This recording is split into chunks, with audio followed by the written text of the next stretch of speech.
Juin 1941. Les généraux allemands avancent en Union soviétique avec la certitude d'une victoire rapide. Leurs panzers dominent les champs de bataille européens depuis 2 ans. Mais dans les steppes glacées du front oriental, quelque chose d'inattendu les attend. Un char qui va bouleverser toutes les règles du combat blindé et change le cours de la Seconde Guerre mondiale. Voici l'histoire du T-34, l'arme qui a brisé la Wehrmacht. Le 22 juin 1941, 3 millions de soldats allemands franchissent la frontière soviétique. L'opération Barbarossa, la plus grande invasion de l'histoire militaire, vient de commencer. Les Panzer III et Panzer IV avancent à travers la Biélorussie et l'Ukraine, écrasant tout sur leur passage. Les chars légers soviétiques T-26 et BT brûlent par centaines sous les obus allemands de 37 mm et 50 mm. Les équipages allemands, confiants, pensent que la victoire sera acquise en quelques semaines. Puis, quelque part près de la rivière Dvina, une colonne de panzers rencontre un char qu'ils n'ont jamais vu auparavant. Un véhicule massif avec une tourelle angulaire et une blindage incliné. Les servants allemands du canon anti-char de 37 mm tirent. L'obus ricoche. Ils tirent à nouveau ricochet. Le char soviétique pivote sa tourelle et tire un seul coup de son canon de 76,2 mm. Le Panzer III explose instantanément. Le général Heinz Guderian, commandant du 2e groupe Panzer, reçoit des rapports alarmants de ses officiers sur le terrain. Ce nouveau char possède une blindage frontale de 45 mm inclinée à 60 degrés, doublant efficacement sa résistance.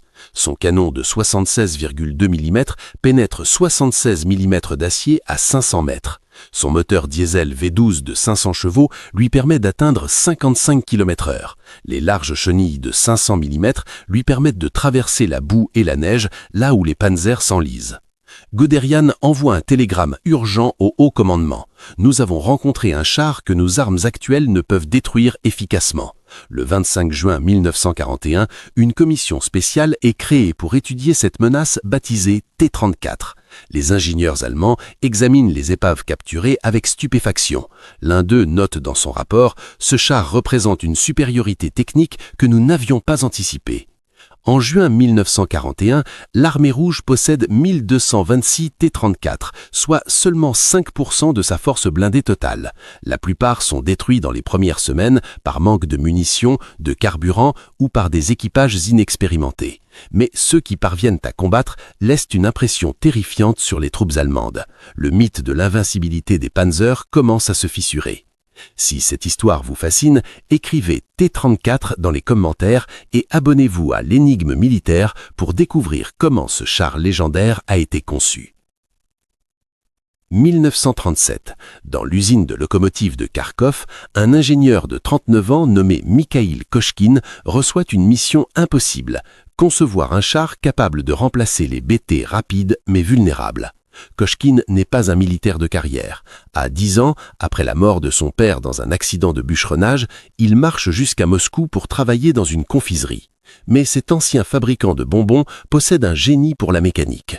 En 1934, diplômé de l'Institut Polytechnique de Leningrad, Kochkine rejoint l'équipe de conception de chars. Son expérience avec les BT pendant la guerre civile espagnole lui révèle ses faiblesses fatales. Blindage de seulement 20 mm, moteur à essence qui s'enflamme au moindre impact, mobilité excellente, mais protection dérisoire.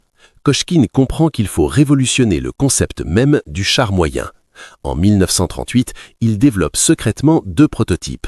Le A-20, un char à roues et chenilles avec 20 mm de blindage, comme demandé par l'armée, mais aussi le A-32, un char entièrement chenillé avec 32 mm de blindage, un moteur diesel V12 de 500 chevaux et une suspension Christie améliorée.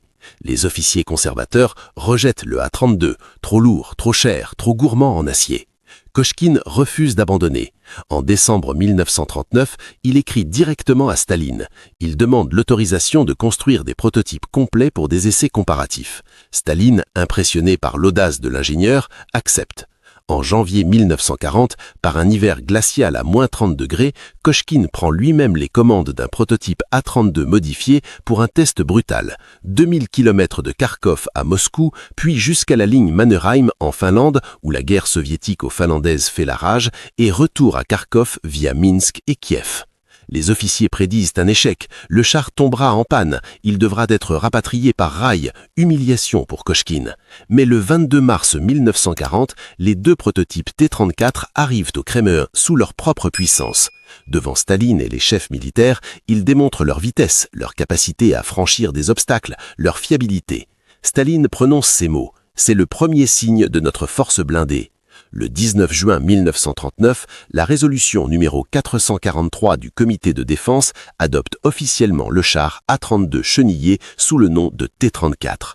La production en série commence en septembre 1940 à l'usine de Kharkov. Mais Kochkine ne verra jamais son char en combat. Lors du test hivernal de 2000 km, il contracte une pneumonie sévère. Refusant l'hospitalisation, il continue de travailler 16 heures par jour à l'usine, perfectionnant chaque détail. Le 26 septembre 1940, Mikhaïl Kochkine meurt à 41 ans.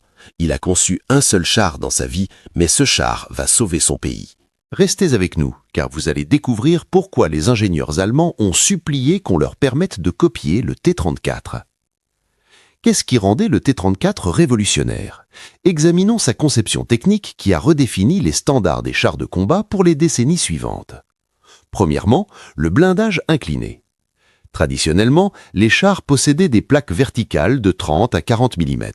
Le T-34 utilise des plaques de 45 mm inclinées à 60 degrés. Cette inclinaison double l'épaisseur effective contre les projectiles, créant une protection équivalente à 90 mm. Les obus allemands de 37 mm des premiers Panzer III ricochent systématiquement. Même les canons de 50 mm peinent à pénétrer en dessous de 500 mètres. Deuxièmement, le moteur diesel V12. Développé par l'ingénieur Konstantin Chelpan, ce moteur V12 de 38,8 litres produit 500 chevaux à 1800 tours par minute. Contrairement aux moteurs à essence des chars allemands, britanniques et américains, le diesel est beaucoup moins inflammable. Les Molotov et les impacts d'obus incendiaires, qui transformaient les BT en torches vivantes, n'affectent presque pas le T-34. Le moteur fonctionne 300 heures entre révisions. Remarquable pour l'époque. Troisièmement, la suspension Christie et les chenilles larges. Les chenilles de 500 mm répartissent le poids de 26 tonnes sur une grande surface, permettant au T-34 de traverser boue, neige et marécage, où les Panzers à chenilles étroites s'enlisent. La suspension Christie, avec ses grandes roues, offre une vitesse maximale de 55 km/h contre 40 km/h pour les Panzer III et IV. Cette mobilité supérieure permet aux équipages soviétiques d'éviter les engagements défavorables et de choisir leur position. Quatrièmement, l'armement. Le canon F-34 de 76,2 mm tire des obus perforants de 6,5 kg à une vélocité de 662 mètres par seconde. À 500 mètres, il pénètre 76 mm d'acier. À 1000 mètres, encore 61 mm. Cela suffit amplement pour détruire tous les Panzer III et IV de 1941-1942. Les obus explosifs de 76,2 mm sont également redoutables contre l'infanterie et les positions fortifiées. Cinquièmement, la simplicité de production.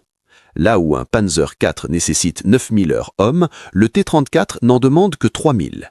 Les plaques de blindage sont soudées électriquement, pas rivetées. Les composants sont standardisés. L'intérieur est spartiate, sans confort pour l'équipage, mais chaque gramme d'acier sert la fonction combattante. Cette philosophie permet une production de masse impossible pour l'Allemagne. Certes, le T-34 de 1941 possède des défauts. La tourelle biplace force le commandant à être également tireur, réduisant sa conscience situationnelle. L'absence de radio dans la plupart des chars complique la coordination. L'optique du viseur est inférieure au Zeiss allemand. Les équipages manquent souvent de formation.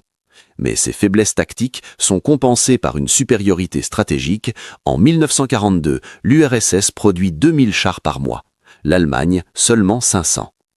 Le général Friedrich von Mellenthin, chef d'état-major de la 48e Panzerkorps, écrira dans ses mémoires « Le T-34 était le meilleur char du monde en 1941. Nous n'avions rien de comparable. » En 1942, lors des discussions pour le développement du Panther, plusieurs ingénieurs allemands proposent simplement de copier le T-34. La proposition est rejetée pour des raisons de fierté nationale, mais le Panther adoptera le blindage incliné et bien d'autres caractéristiques du design soviétique. Juillet 1943. La ville de Koursk, dans le sud-ouest de la Russie, devient le théâtre de la plus grande bataille de chars de l'histoire. L'Allemagne lance l'opération Citadelle avec 2700 chars, incluant les nouveaux Tigre et Panther. L'Union soviétique défend avec 3600 chars, dont la majorité sont des T-34. Plus de 6000 véhicules blindés, 4000 avions et presque 3 millions d'hommes s'affrontent sur un saillant de 200 km. Le 5 juillet, à 4h30, commence le plus grand barrage d'artillerie de l'histoire. 20 000 canons soviétiques tirent simultanément sur les positions allemandes.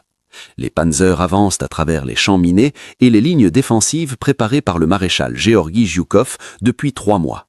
Les T-34 attendent en position, dissimulés dans des tranchées spécialement creusées. Le 12 juillet, près du village de Prokhorovka, survient le point culminant.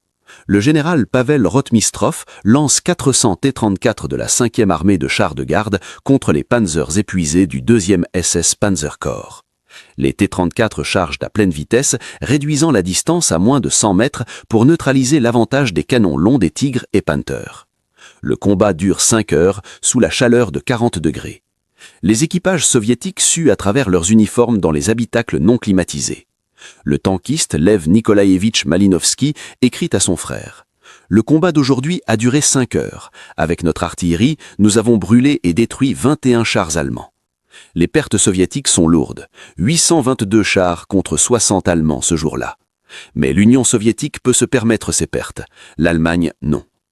Car derrière le front, une révolution industrielle soviétique bat son plein. En 1941, face à l'invasion, 1523 usines entières sont démantelées et évacuées vers l'Est, au-delà de l'Oural, hors de portée des bombardiers allemands. Des millions d'ouvriers et de familles traversent le pays par rail. À Nijni Tagil, Tcheliabinsk, Omsk, les usines sont reconstruites plein hiver. À Tcheliabinsk, surnommée Tankograd, l'usine tracteur et l'usine moteur diesel se fusionnent pour produire des T-34. Les conditions sont brutales. Ouvriers et ouvrières travaillent 12 à 14 heures par jour, 6 jours par semaine, par moins 40 degrés C. Des adolescents et des femmes remplacent les hommes partis au front. Les normes de qualité sont assouplies. L'important est la quantité. En 1942, la production mensuelle atteint 1000 T-34. En 1943, elle grimpe à 1300 par mois, l'équivalent de 3 divisions blindées complètes chaque mois. Entre 1941 et 1945, l'usine numéro 183 de Nijni Tagil produit à elle seule 28 932 T-34. L'usine Krasnoye-Sormovo à Gorky en fabrique 12 604. Le coût de production chute à moitié grâce à la standardisation. Le temps d'assemblage passe de 8000 heures en 1941 à 3000 heures en 1943. Le T-34 devient l'incarnation du principe soviétique, la quantité a sa propre qualité. En 1944, face aux Tigre et Panther, le T-34-85 apparaît. Nouvelle tourelle à 3 hommes, canon de 85 mm capable de pénétrer 102 mm à 1000 mètres. Entre janvier 1944 et mai 1945, 22 609 T-34-85 sortent des chaînes de montage. À la fin de 1945, 57 339 T-34 ont été construits, représentant 55% de toute la production soviétique de chars. C'est le char le plus produit de la Seconde Guerre mondiale. 9 mai 1945. Les T-34 de la première armée blindée de garde entrent dans Berlin en ruine. Sur leur tourelle, les équipages ont peint à la craie blanche de Moscou à Berlin, de Stalingrad à la victoire. Le T-34 a parcouru 2500 km depuis les faubourgs de Moscou en 1941 jusqu'au Reichstag. Il a été le fer de lance de chaque offensive majeure soviétique depuis Stalingrad. Mais l'histoire du T-34 ne s'arrête pas en 1945. La production continue jusqu'en 1958, atteignant un total stupéfiant de 84 070 unités. Aucun autre char dans l'histoire n'approche ce chiffre. La Pologne en produit 1380 sous licence entre 1951 et 1955. La Tchécoslovaquie en fabrique 3185 jusqu'en 1958. Le T-34 devient le symbole de l'aide militaire soviétique aux nations alliées. En 1950, 258 T-34-85 nord-coréens franchissent le 38e parallèle, déclenchant la guerre de Corée. Les chars américains M24 Chaffee légers sont massacrés. Il faut l'arrivée des M26 Pershing et des bazookas améliorés pour arrêter la marée de T-34. En 1956, Budapest, les T-34 soviétiques écrasent la révolution hongroise dans les rues étroites de la capitale. En 1967 et 1973, les T-34 syriens et égyptiens affrontent les Sherman et Centurion israéliens dans le désert. Au Vietnam, les T-34 et leurs descendants T-54-55 roulent à travers la jungle vers Saïgon. En Afrique, des T-34 combattent dans les guerres d'indépendance angolaises et mozambicaines jusqu'aux années 1980. En 1991, les T-34 serbes participent à la guerre de Yougoslavie. En 1995, un T-34 croate détruit un char serbe lors du siège de Dubrovnik, 50 ans après la fin de la Seconde Guerre mondiale. L'influence technique du T-34 dépasse largement ses apparitions au combat. Sa philosophie de conception révolutionne le design des chars pour toujours. Blindage incliné, moteur diesel, équilibre entre protection, mobilité et puissance de feu, ces principes deviennent le standard pour tous les chars modernes. Le Léopard allemand, le M60 Patton américain, le Chieftain britannique, tous utilisent la blindage incliné et les moteurs diesel inspirés du T-34. Les ingénieurs qui avaient combattu contre lui en 1941-1945 s'en inspirent pour leur propre création. En 2023, plus de 80 T-34 restent en service actif dans diverses forces armées comme chars d'entraînement ou véhicules de cérémonie. Des centaines d'autres sont préservés dans des musées militaires du monde entier. Le T-34 apparaît dans plus de 50 films de guerre, souvent maquillé en tigre allemand en raison de la rareté de ce dernier. Des collectionneurs privés paient 20 000 à 40 000 $ pour des exemplaires démilitarisés mais fonctionnels. Le véritable legs du T-34 ne se mesure pas en chiffres de production ou en victoire au combat. Il représente une révolution dans la pensée militaire. Mikhaïl Kochkine, l'ancien confiseur devenu ingénieur génial, avait compris une vérité fondamentale. Dans la guerre moderne, le char parfait n'existe pas, mais le char suffisamment bon, produit en nombre écrasant, peut changer le cours de l'histoire. Le T-34 n'était pas le char le plus puissant de la Seconde Guerre mondiale. Le Tigre allemand possédait un canon supérieur. Le Sherman américain était plus confortable, mais le T-34 était le char que l'Union soviétique pouvait produire par dizaines de milliers, réparer au front avec des moyens limités et conduire à travers les pires conditions climatiques et terrains. Il était le char dont l'armée rouge avait besoin. De Moscou à Berlin, de Stalingrad à Koursk, le T-34 a brisé la Wehrmacht et écrasé le mythe de l'invincibilité des Panzers. Son rougissement de moteur diesel résonne encore dans l'histoire militaire comme le son de la victoire soviétique. Si cette histoire vous a captivé, abonnez-vous immédiatement à l'Énigme militaire. Dites-nous dans les commentaires, connaissiez-vous l'histoire de Mikhaïl Kochkine ? Partagez cette vidéo avec les passionnés d'histoire militaire et restez connectés pour notre prochain documentaire qui révélera un autre secret fascinant de la Seconde Guerre mondiale que vous ne connaissez probablement pas.